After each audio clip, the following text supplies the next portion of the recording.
I'm happiest in the saddle. A fellow sportsman. I am an FBI agent. Great Scott! What do you say we cut the chit-chat? A-hole. Dogs and cats living together. Mass hysteria. Come with me if you want to live. Hello, and welcome to Retro Ramble. I'm Charlie McGee. I'm George McGee.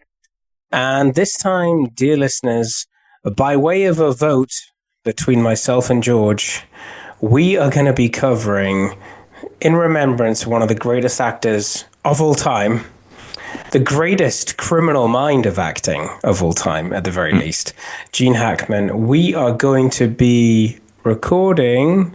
We're taking a deep dive. Oh, I see what you did there. On Crimson Tide. Yes. So George and I have saved you all a bit of time, a few clicks, because we were like, oh, maybe we should put it out for the vote. There's a few films of Gene's that we could cover.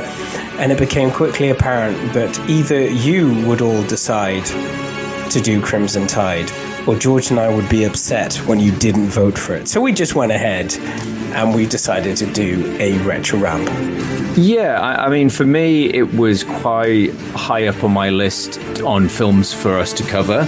In terms of, we like covering, actors, oeuvres, the Arnies, the Stallones, the JCVDs. But then there's the producers and directors, and obviously the Don Simpson and Jerry Bruckheimer partnership of the 80s and 90s. We've covered a few of their films, and they defined a lot of action cinema. So yeah, for me, out of all their films, Crimson Tide's quite a high one for me anyway, despite obviously the recent news, the tragic passing of Gene Hackman. But yes, when we were chatting about which we should do a Gene Hackman film, what should it be? And obviously, yeah, he did some great films across the 80s and 90s, and there's some absolute classics: Unforgiven, The Quick and the Dead, another Bruckheimer Simpson joint, Enemy of the State. So The Birdcage, Broyles Tenenbaums, Superman 4, Quest for Peace. So yeah, there was loads of films that we could choose from, but yeah, ultimately we were like, it's got to be Crimson Tide. You could understand why some people might say, oh, but Enemy of the State is so more your oeuvre, to use that word again. But I think there are two states. There's the Enemy, and then there's the State.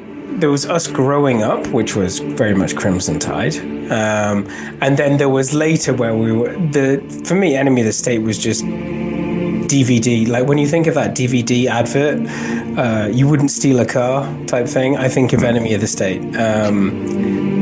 It is a good conspiracy thriller. It's good in a sort of fond way in terms of how much it's dated, and obviously I'm talking about mini discs. The whole plot hinges around mini discs.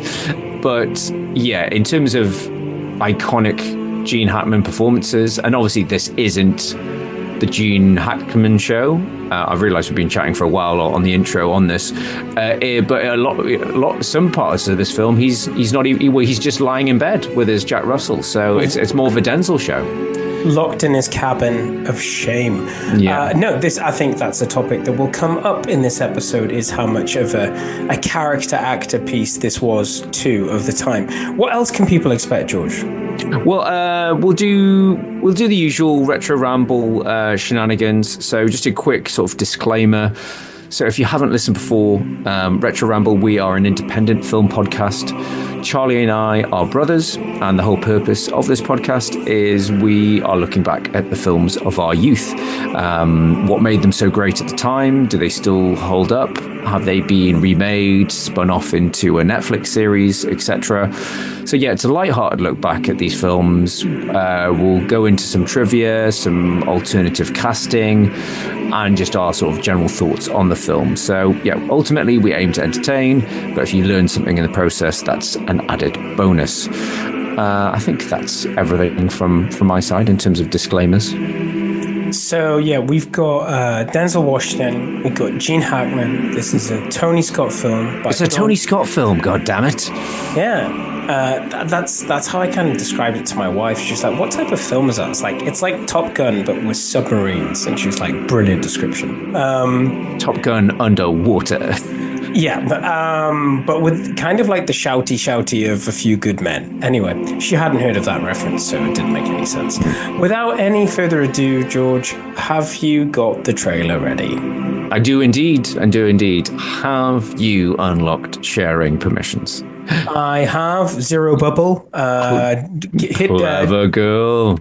Go down to 150 deep dive, Zero Bubble. Zero Bubble.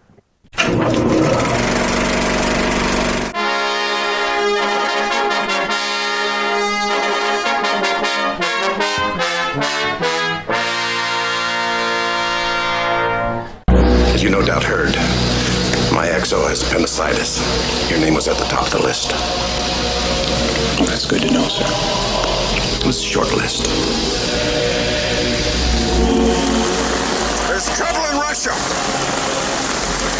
So they called us. And we're going over there and bringing the most lethal killing machine ever devised. The last time we hit this state of emergency was 32 and a half years ago during the Cuban Missile Crisis. So this is what it's all about, gentlemen. It's what we train for. Submerge the ship. Diving officer, submerge the ship, make a depth 150 feet. On the 1MC. Dive. This year, We have a properly formatted emergency action message from National Command Authority. what we've always known Bravo, Echo, Charlie, Alpha. becomes what we've always feared. Gentlemen, this is the captain. Russian rebels have threatened to launch against our country and are fueling right now. This is not a drill. Now, Sir, we have a possibly submerged submarine. you find out who that is. Receiving emergency action message. Recommend alert 1. The battle for survival begins. That's a message fragment. Sir, we don't know what this message means. Our target package could have changed. I've made a decision. There's no place for fear. He's lost his nerve. I'd rather go out myself than get this one wrong. There's no room for mistakes. If we launch and we're wrong, what's left of Russia is going to launch at us. I'm captain of this boat. I don't have to think this over. There's no time for doubt. Missile system's ready to launch in 6 minutes. You repeat this order or I'll find somebody who will. Hell no, you won't, sir. And nothing can stop the tide. Torpedoes in the water! Right forward! 1,000 yards of closing dive! Make your depth 1,200 feet! We cannot launch our missiles unless both you and I agree. They're fueling our missiles. He's right on top of us! Please command. Under arrest. Under charge of mutiny. Look your aim. Lock Captain Ramsey's in his stateroom. Fire one now. Give me the missile key, Mr. Hunter. Sir, we are going down. I'm the commander of this ship. Crimson Tide. God help you if you're wrong. If I'm wrong, then we're at war. God help us all. Bum, bum, bum, bum, bum. Wow, so... George, And using a little bit of the Terminator 2 soundtrack in the middle there. Shut up. No, I'm not complaining. So, George, oh my God, this film is so... If you think of like what is the most signature type films that we've ever covered on this podcast, there's certain actors you could go to, there's certain directors, there's Michael Bay, there is the Bruckheimers, there is Tony Scott, and with a soundtrack, I'm just like, oh my God, is this a prequel to The Rock, or is The Rock a sequel to this? Because I have similar notes. When I was watching this, I had, because we talked about when we covered Top Gun, we were talking about, how instrumental that was to sort of kind of setting up the Bruckheimer Simpson formula. But yeah, this definitely feels like a defining film for the 90s Simpson Bruckheimer. I was just like, this feels like prequel to The Rock. It's especially lots of rain, the dramatic Hans Zimmer music. But then at the same time, I'm like, How much of this did this become Michael Bay's Bible? Did he study it very, very intently? Because it's clearly like you can see where Michael Bay, and again, I think we chatted about this in, when we've covered stuff like Bad Boys and Top Gun. He clearly is, the school of Tony Scott. Yeah, absolutely, and it's like you also see why Tony Scott brought a certain different quality, a certain different style to it, because Top Gun and this are very different to each other, and both of them are very different to, I think derivative is too wrong a word. Michael Bay has provided George and I with a lot of fun over the years. We have watched many, many hours of his films, and I feel like that's what gives us the license to criticize him or poke fun at him as much as we do. But yeah, I feel like this to me, you know what I'm saying when you say Mission Impossible 3, this is a good formula, let's keep doing it. Bond, let's keep doing it. That's what this feels like. It's like, and don't take this as a negative, but it's kind of like if you take out all of the Bruckheimer music stuff, I feel like it could stand alone. I keep comparing this film to lesser films because for me this is a better, more qualitative in terms of performance. I mean, we love The Rock, we love Con Air, and we've enjoyed Bad Boys and stuff, but this is of a different level. Yeah, it does definitely feel a higher caliber in terms of quality in those films. Yes, it's very gung-ho, but I wouldn't say it's like the same sort of America fuck yeah as Top Gun, as Days of Thunder, or most of Michael Bay stuff. There isn't, those scenes where it's get me the president and you've got the backdrop with the stars and stripes in multiple scenes. Yes, it's a war film. It's very much about America, but I wouldn't say it's especially a patriotic film. No, I mean, it gives the argument and it makes the argument. And we'll get into that. Because of the nature of the film, that kind of got them in some sort of, in a little bit of trouble. I can't wait to hear about that. So, you said in the intro, this is very much, just as much a Denzel piece as it is a Gene Hackman piece, and many other character actors. So, George, where's a good place to start? How do we get this film? So Simpson and Bruckheimer and Hollywood Pictures studio president Ricardo Mestres were invited to sail on a U.S. submarine, the USS Florida, back in 1993 because they got in touch with them. Obviously, Simpson and Bruckheimer had done wonders for the American military and the volume of signups for Top Gun, so they were in the good books with the military. So when they said, we're talking about doing a submarine movie, they were like, well, of course, why don't you come on board and we can show you how, we'll run some drills and you can get a feel for what it's like to be on a sub. And at the time, the official plot synopsis that the submarine crew were given was that it was going to be Hunt for the Red October meets 2001: A Space Odyssey. So it was going to have a bit more of a sci-fi sort of war games-esque tinge, which involved a ship's computer, almost a bit like the latest Mission Impossible, a ship's computer attempting to launch missiles leading to World War III, whilst the submarine crew were working to stop it. And the Navy were like, that's so far-fetched, it's never happened, we haven't got issues with that, so feel free, come on board and do the drills. However, following the point, when they saw all the drills, they're like, well, actually, it'd just be a lot more exciting if we saw a bit of a mutiny on the boat. And so when they sent a later script to the US Navy, they were like, no, we don't want to be involved with a film that's promoting, or not promoting, but all mutinies don't happen. Mutinies certainly don't happen. That's not something we want to have our name attached to. We don't want to show people how to actually conduct a mutiny. So they decided not to cooperate with filming. However, for several scenes, you've got the sort of the bookending bit with the news reporter on the French aircraft carrier, the Foch, or the Foch. He calls it Foch, but it's definitely picked because it sounds like Foch. So yes, I think that was used because like, all right, we can't get access to the Americans. Where else can we use? All right, let's just say this reporter's in the area. He's reporting off a French ship. And then Tony Scott was quite sneaky because he was like, I want to get, Tony Scott being Tony Scott, I want to get footage of a real submarine surfacing. I don't want to fake it. I don't want to use models. I'm going to get it even if the military don't want me to. So he managed to illegally obtain footage of a submarine diving. Basically got a tip off of a submarine's departure. So he had camera boats ready. He had a helicopter ready. And they flew out. This was at Pearl Harbor.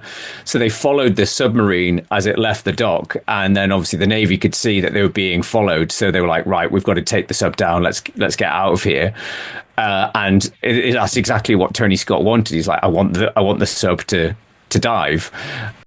But it was only after the fact. He was just like hoping to get an Ohio class submarine footage, but it turned out to be the actual USS Alabama that was going out. So he got quite lucky.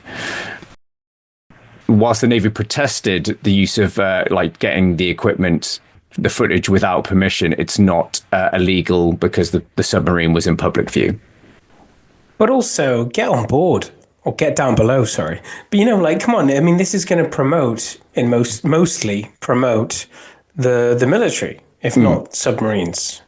And the lengths people will go to.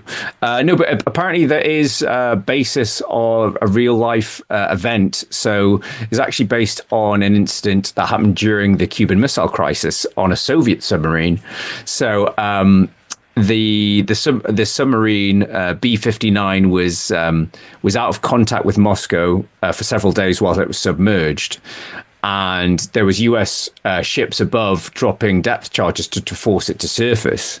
However, the captain on the sub thought that war had started because that's why they were being, the charges were being dropped. And his political officer shared his belief, but the second in command, a guy called Vasily Arkhipov, the flotilla commodore, disagreed with launching weapons. And all three of them had to agree before launching nuclear weapons. And after much discussion, Arkhipov managed to convince the captain to surface the submarine. The submarine surfaced, surrounded by US destroyers, but they re-established communication with Moscow, and then they got orders to return home and ultimately prevented a nuclear war from happening. So did you say Moscow? I think you mean Moscow. Moscow. Sorry, I was like, say the English version. Say the English version. Stranger in Moscow. Yeah, but it is scary. I mean, it's obviously interesting to watch this film at the date of recording, 2025. Very heightened tensions with the Russians, with America. Between everyone in America. Just generally a very interesting time. Is now the time that we talk about that thing that comes up on the screen at the end? Oh, no.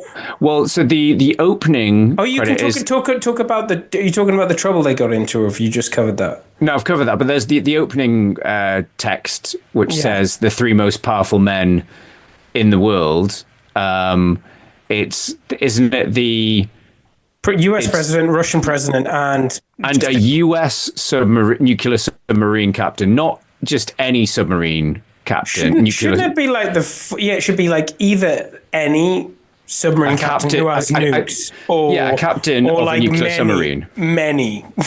Yeah.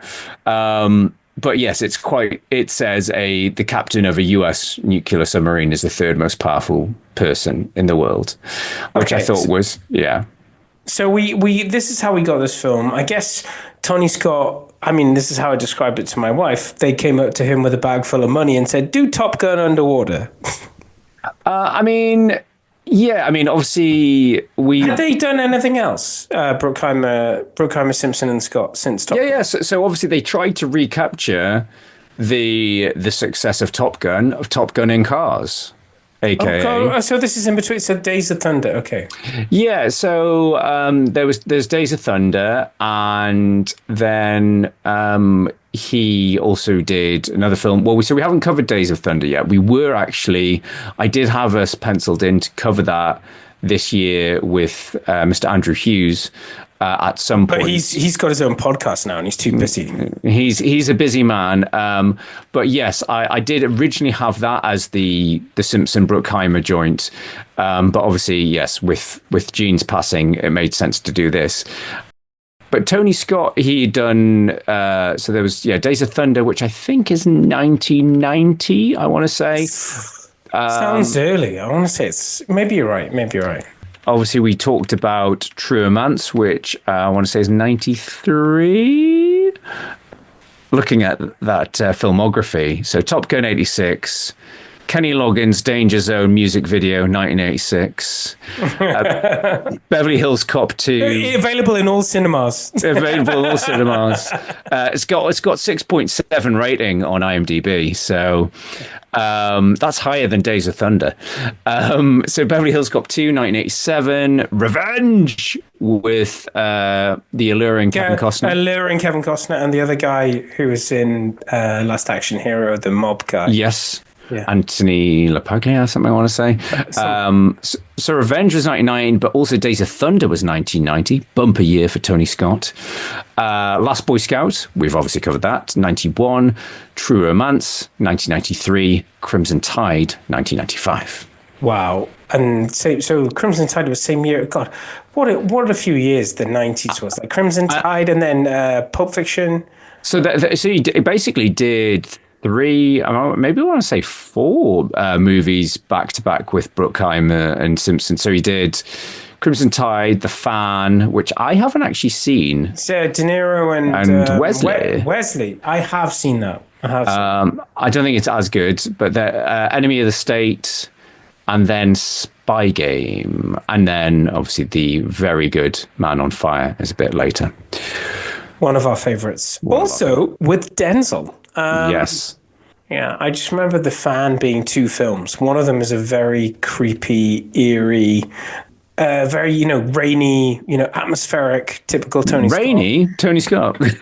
Atmospheric, beautifully cinematographed. And then the other half of the film, it just becomes like a chase, stalker, psycho. So, and for me, it sort of changes. Right. It changes tact. Okay, so that's Tony Scott and the Bruckheimer history.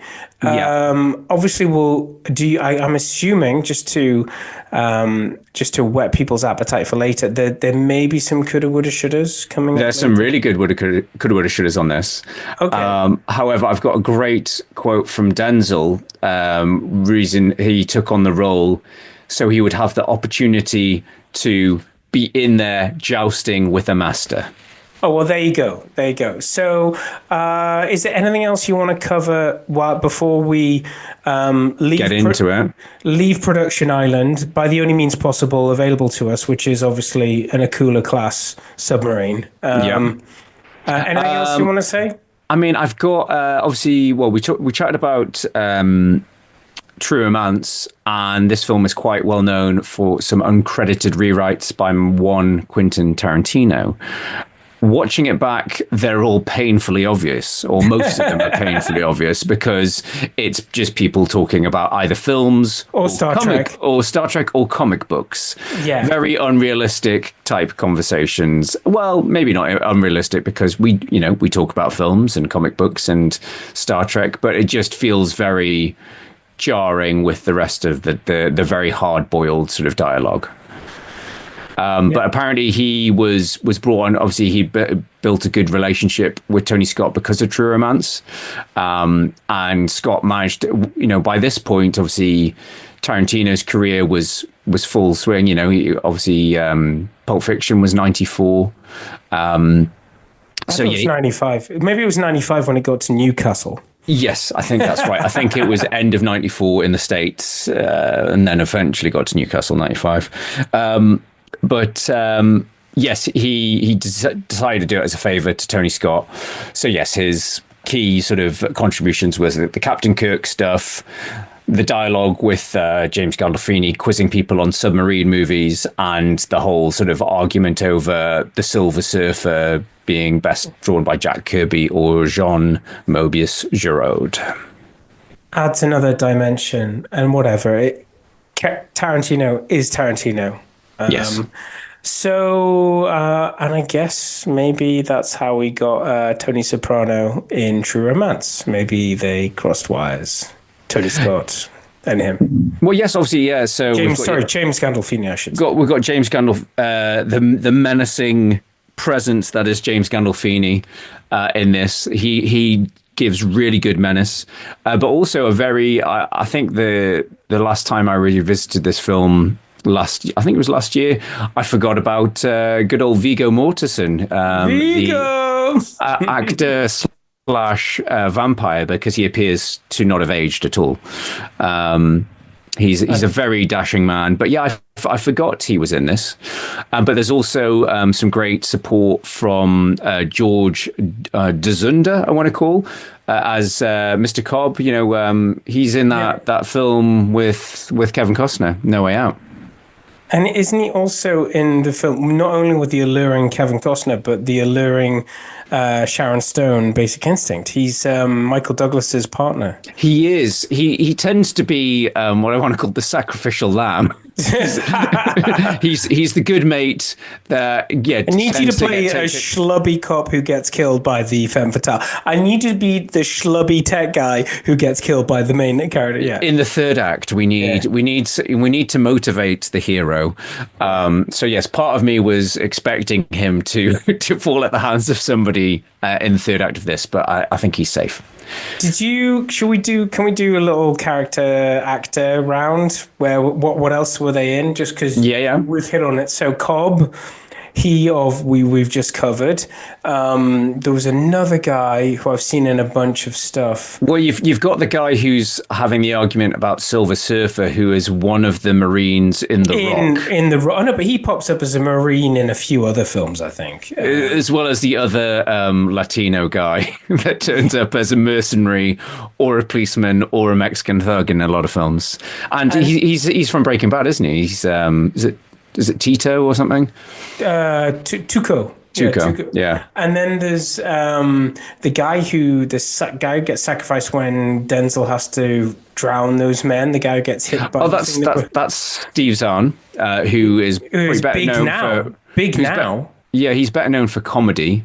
But he's played a few different roles. No, but he went on to wasn't he in Sahara with Matthew? Yes, yeah, he's the comedy sidekick in Sahara.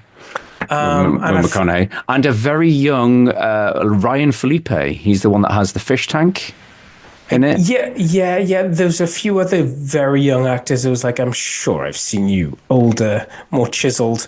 And who else? And then you've got the duo, which are the Zimmer and the other guy. I feel like that guy, Mr. Zimmer, has been in a few other things. He's not the guy who's in Predator. He looks a bit like no. I'm not sure what he's been in another. He's been in another Bruckheimer. I can say that with some confidence. So this is actor Matt Craven, who's best known for Crimson Tide. He's in A Few Good Men, Charlie. There you go. X-Men First Class as a CIA director. You can imagine him in a boardroom saying mutants can't be real or something. Yeah. And also one of your favourite films of all time, Jacob's Ladder. That's one of the scariest films I've ever. Don't really want to watch it again. I thought you were going to say White Chicks. No, not White Chicks. We know that's your favourite film. Yeah, I think it looks like he's in Deja Vu with Denzel. Okay, that's a great film. Great film. I rewatched that recently. That's one of those eerie time travel films. It's when he tries to get himself inside a photocopier or something. Something like that. But something like that. It's got Denzel in, so I'll watch it. Okay. I was just trying to think if there's any other character actors we've overlooked. Well, Charlie, we haven't really talked about... sorry, there's one that you missed. The big fat guy who gets assaulted, who gets his nose broken, who has all of the stuff, is from Starship Troopers. Yes, you're right. He's in, and I think I'm sure like the chef. I think that's Charles Dutton, the black chef, or the guy in the kitchen. I think he's been in stuff. But yes, I noticed the big burly guy that gets shot in the head in Starship Troopers in a live fire exercise. Thank you, Clancy. We're so good at that. If only we could get paid for doing nothing else than spotting character actors in 90s films. In the meantime, we'll just continue with the podcast. So, where are we? But well, Charlie, we haven't talked about the biggest villain in this movie. It's not Gene Hackman. It's not, politics as a war as a whole. It's that ruddy Jack Russell. Smartest dog alive. He will kill you. But yes, he's an aggressive little bastard. Just going over this film, it is, such a Tony Scott film in terms of, yes, the dramatic rain before they're getting on the ship. It's just like, bloody hell, that's really hard rain. I don't know about you. You and I three speeches getting onto the ship, or do you want to talk about? Are you going to say the thing that I can believe the? If you were to put it in a suitcase, I don't think there's enough space on this submarine for all of the general exposition that's at the beginning of this film. There's a lot of heavy lifting. No, I was going to say this film, obviously, it's a straight up parody, but I just couldn't stop thinking of that Simpsons episode where Homer's put in charge of a nuclear sub, because obviously it's very much a piss take of Crimson Tide. But yeah, I'm a man of few words. Any questions? But you notice he does the double speech. So like he's right in front of the men. No, he with his brolly. He speaks to his officers like really intimately. It's like, you guys are my favorites, and I've given gifts. And then I get the feeling he like walks away and he's like, that's not good enough. Somebody put me in front of everybody, give me a microphone, and now I'm going to do an even bigger, better speech. Grander speech. I don't know. When do we have, at what moment in this episode should we have the Gene Hackman love-in? Or the Gene Denzel, the Den Gene, the Gene Den, whatever it is, the Hackman Washington love-in that is the performance that we get from these two actors who are at the top of their game.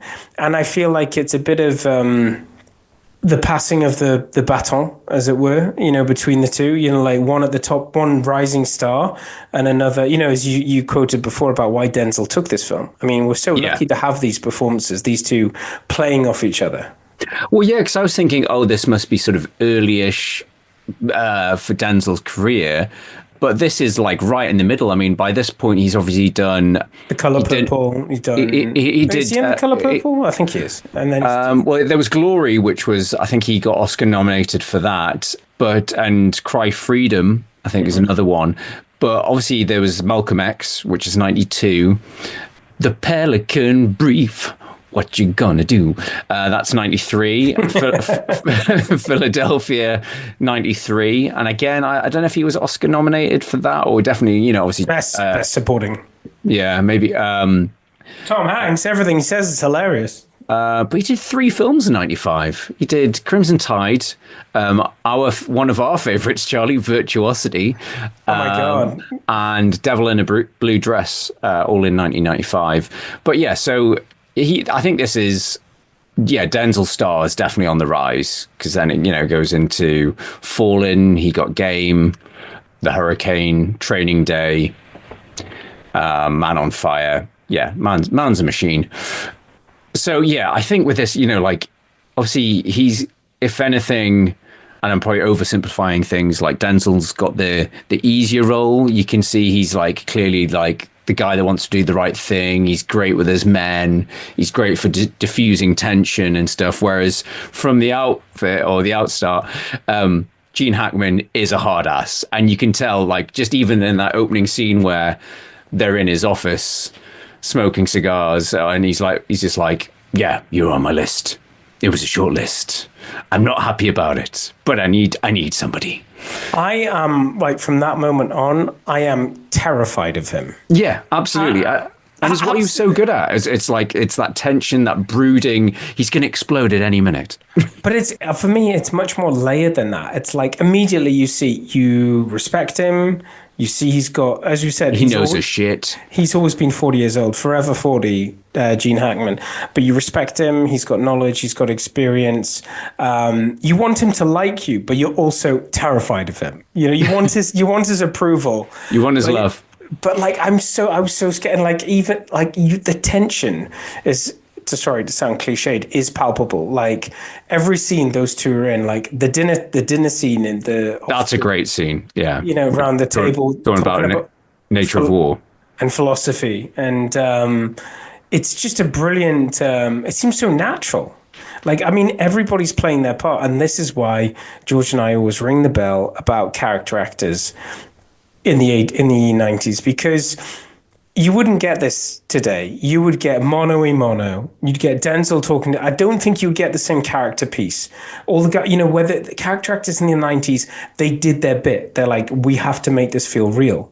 And that conversation would have lost its gravitas had it been big stars all having to say their words in really well written Russo brothers fast talking script. It's like, no, it's just these two talking, if anything, it's more of a TV miniseries, isn't it? It doesn't feel like, oh, this is a big, I don't know. It's, obviously you get, big performance pieces like A Few Good Men, and this where, it's very much, and that's why, again, it feels, whilst there's some great moments of tension and action, when they're hunting the Russian sub, it is very much, as I was saying earlier, it feels like a caliber above the other Simpson, Bruckheimer stuff. And obviously, that's not a disservice, but they are more entertaining action movies with big moral, big heart and very cheesy. Whereas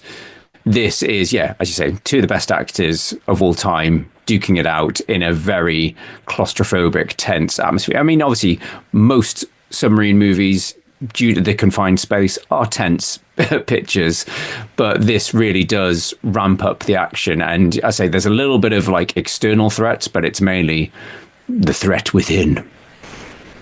Nothing to fear but fear itself. My my wife asked me, she was like, do you think I'll like it? And I was like, I'm probably going to watch this by myself. I was like, I'm pretty sure apart from Denzel's wife at the beginning, there are no other strong female, any female characters in this film whatsoever. Yes, it's like the thing is not even like a female computer voice or anything. But I don't know how you feel, but so much fun to go back and watch this.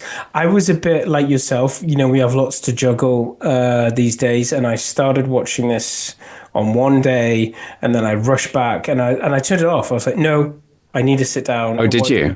Well, no, because I was like, I want to watch this on the big screen. I have a projector set up. I was like, it's not convenient now. I started watching it. I want to put on my naval uniform. So after about 10 minutes, I just quickly slipped into my Top Gun naval uniform and holding my hat under one arm, and forcing my kids to play the trumpet. It deserved a bigger screen. So that's what I mean. Because I was like, well, I intended, because I started watching it late the other night, and I was like, I'll probably watch an hour, and then I'll watch the second hour. It's getting late. I'll watch the rest of it tomorrow. But I was so gripped. I was like, I can't. I've just got to see it through. So I stayed up late, and saw it to the end because I was like, I've just got to see this through because it's so good. It's so gripping. And again, it's a credit to Tony Scott. He makes some mundane stuff really exciting. Even just following people on a submarine, just following them around like stairs and stuff and galleyways. The way he cuts, and he cuts at things so well that Edgar Wright has been quite outspoken and saying he does a loving sort of parody of Tony Scott stuff in Hot Fuzz when they're doing all the paperwork. It's all like really dramatic cuts, and that's the thing. Tony Scott is, because of his advertising background, he's just so good at making feel the most mundane stuff feel exciting. Yeah, and it's the cinematography etches it up another level. I've got a question for you. So not only did he bring his boxing gloves punch bag, but also his trainer on board, Denzel's character. He's very methodical.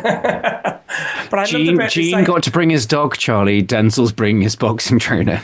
Yeah, we didn't talk about it before, but joke as you like, I really do think the fact that he had the dog, I think that added something to his character. Yeah. Showed a soft side, because otherwise he's just a hard ass. You know? I mean, the thing I was going to ask, there's a lot of smoking on board this summer. Not enough smoking.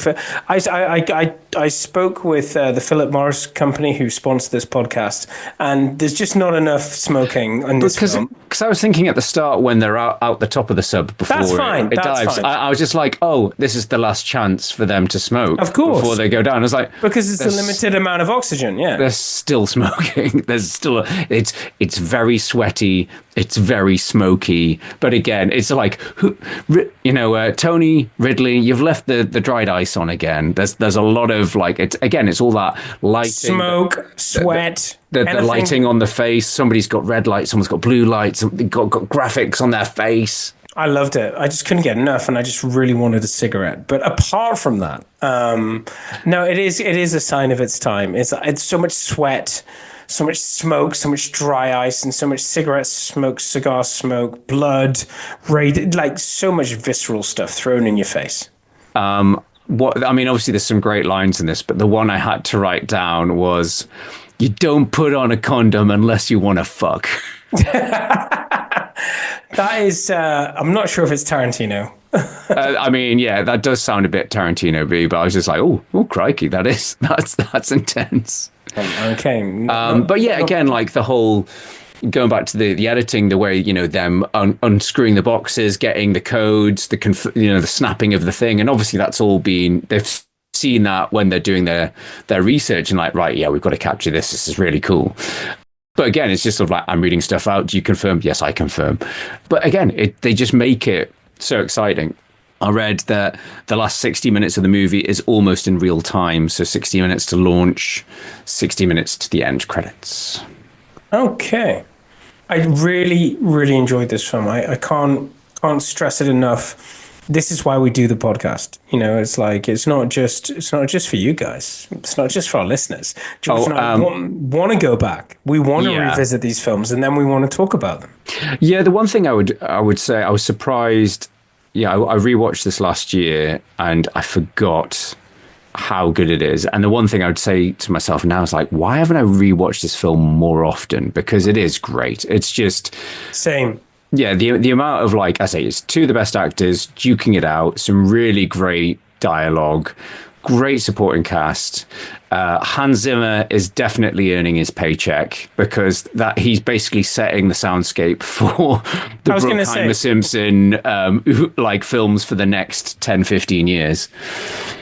I feel like we should try and sit down and watch this with Dad. It's like a Cold War film. Submarines, Gene Hackman. If he might have seen it, he's probably forgotten about it. But yeah, I mean, obviously there are it's a subgenre in itself. You've got some amazing submarine movies. I would really want us to cover U-571 as well. That's not as good, but no, I was going to be talking about obviously Hunt for Red October. I would like to cover that at some point, because Connery, Eric Bowen as Jack Ryan, Dr. Jack Ryan.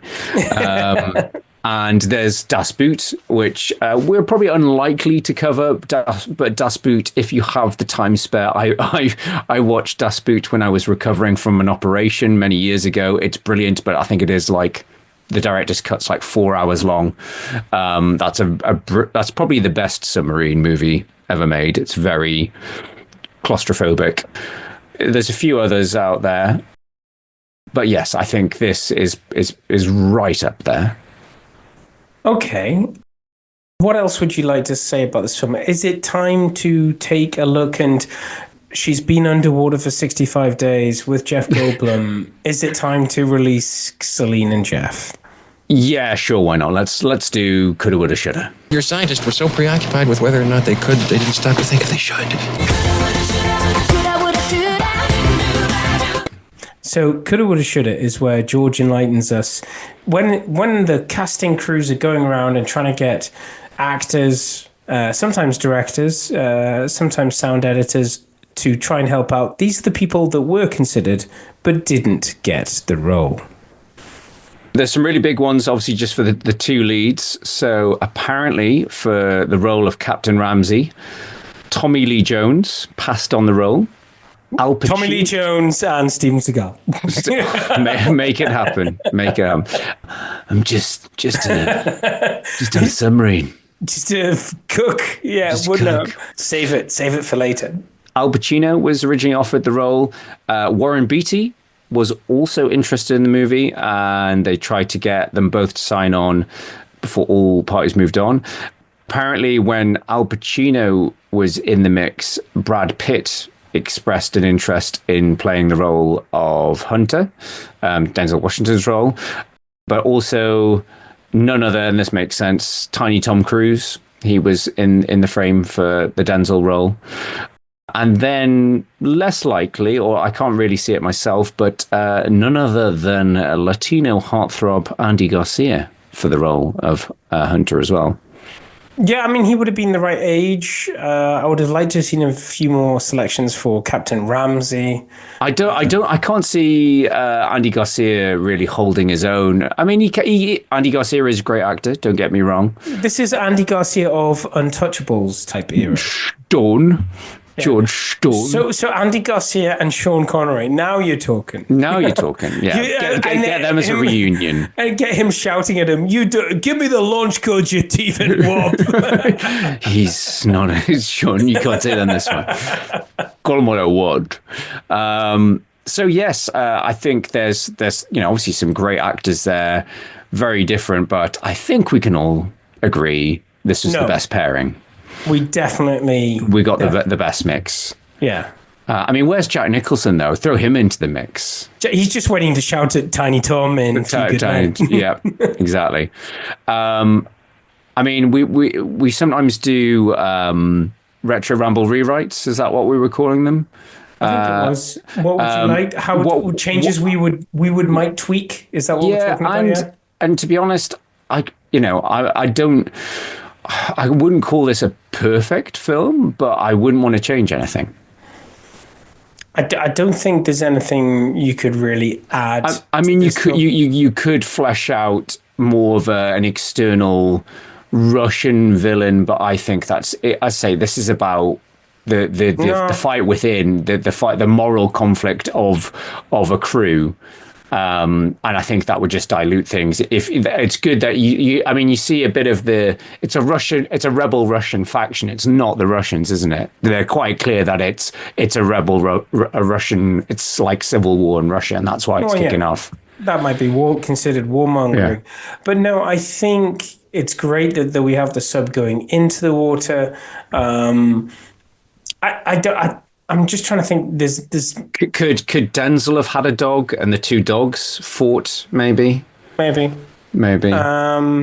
just trying to think. I can't think of any other improvements you could make. The only other thing you could have done would be, and this would be a stylistic thing, is that the whole film is on the sub. So there's no... It starts. Yeah, starts. So if you wanted to throw in some claustrophobia, but you missed so much. Like, you missed the whole meet and greet. You realised that him and Weps are friends, that they both have families. Daddy can't operate. He can't charge his batteries. But his typical dad problems. Yeah. I like... I love this. Well, I think I even like the fact they give you the ending. They have that court scene. Yes, you've got a nice cameo by another legendary actor, Jason Robards, who's definitely played the president a few times, or at least an admiral. Yeah. Well, so speaking of President Charlie, so what's the closing epilogue text? Oh my God! So which is really reassuring. Oh my God! I laughed or shrieked out loud last night when whenever it was. Watching this was just like, we've admitted we made a mistake. And what this film shows you is that you can rest, you can sleep easy, all of you, because this will never happen again. Since making this film, no longer will the nuclear launch codes will only reside with one person, the president of the United States. So I was like, oh my God save us all. God, yeah, and I was just like, oh, great. Give them back to mad Gene Hackman. Exactly. Though I do have to round us out, I've got a little quiz for you. So I'm ready. Just for show. Denzel Washington and Tony Scott have worked together 5 times.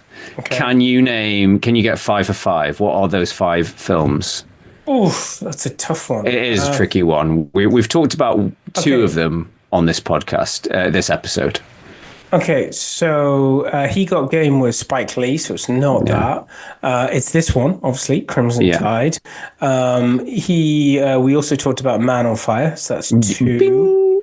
And then the other ones would be... Time traveling in a photocopier. Yeah, we talked about that as well. Deja Vu. Deja Vu. And am I right in thinking he is the love interest in Days of Thunder? It's not Nicole Kidman. Nicole Kidman. I always get those 2 mixed up. Oh, I'm sorry. I can't remember. I don't know the other 2. Well, the other 2 are lesser Tony Scott Denzel collaborations. I've only seen one of them. So the one I haven't seen, and I think you've seen it, is our good old friend Hammy John Travolta, The Taking of Pelham 123. In 2009. My God, that's so bad on so many levels. Like, if I tell you that all you need to know about that film is that John Travolta's haircut and beard are not the worst thing in it, and they are fucking terrible. It looks like he's drawn on his beard with a magic marker sort of type thing, a Sharpie. Who knows? But the other film, and I think it might be Tony Scott's last film, is Unstoppable, with none other than a Captain Kirk. Chris Pine, one of the Hollywood Chris's. Also, Trade Descriptions Act of 1984, train does actually turn out to be stoppable. Spoiler. The train that could not be stopped. Yeah. Still going. Yeah. Yeah, that's also, that's kind of like... I've only seen it the once, but I enjoyed it whilst it was on. It was one of those it's like a 30% attempt at this. It's a what do they call it? A boiler room. It's like a high pressure type situation. High concept. There's no Steven Seagal. No. There's no Jean-Claude Van Damme. No. It's just the 2 of them. Again. So it is very much a tete-a-tete, a mono, but it's just falls. It's not very satisfying. It's not. You don't rush back to it. It's a 3-star movie.